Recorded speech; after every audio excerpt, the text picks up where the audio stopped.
আল্লাহ তাআলা ভারতবর্ষে আমাদের জন্ম দান করে আমাদের উপরে আরো একটা ইহসান করেছেন, যা আমাদের কৃষ্টি কালচারের মাধ্যমে আমরা আল্লাহর দেওয়া নিয়ামতকে মানুষের সামনে প্রকাশ করতে পারি।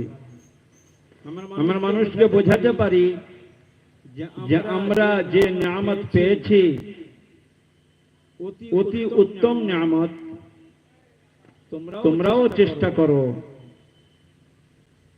এতে যারা আগ্রহ প্রকাশ করে তাদের আগ্রহের সওয়াবও আমাদের আমলনামায় আসবে। পৃথিবীতে আসার পর থেকে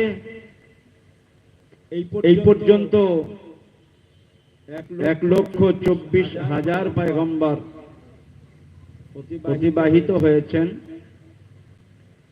মানুষকে সঠিক পথ, সঠিক দিশা দেখানোর জন্য।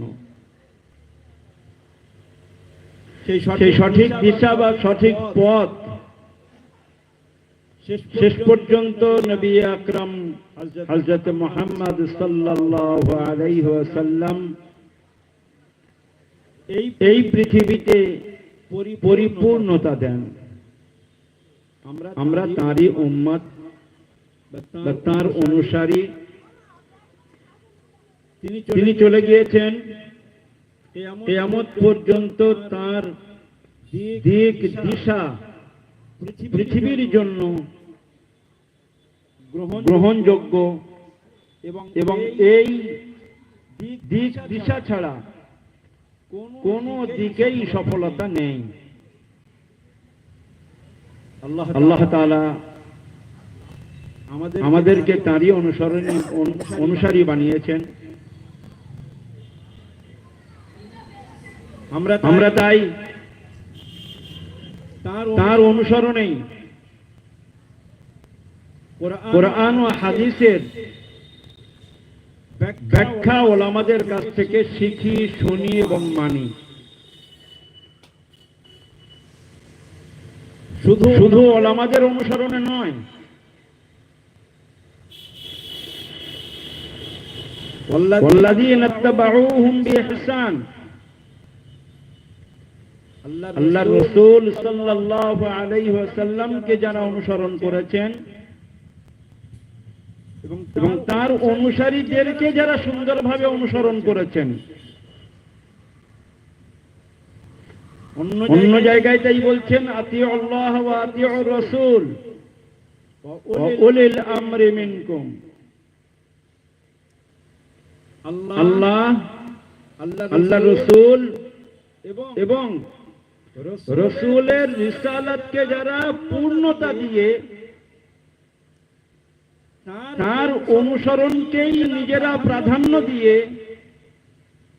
নিজেদের দিক দিশা যে সমস্ত উলামারা ঠিক করেছেন তাদের অনুসরণের মধ্যেই কামিয়াবি।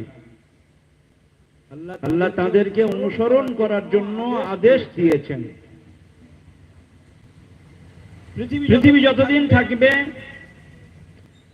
হক ও বাতিলের লড়াইও থাকবে।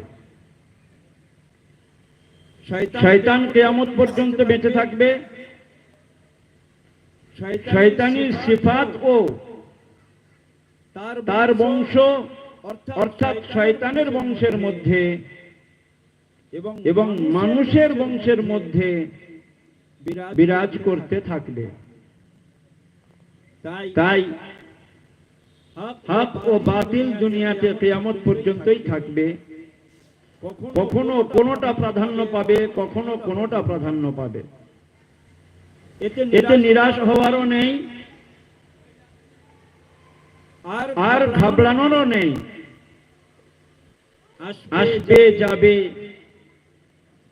উতার চড়াও যেমন হয়, যেমন নদীতে জোয়ার আসে ভাটাও পড়ে।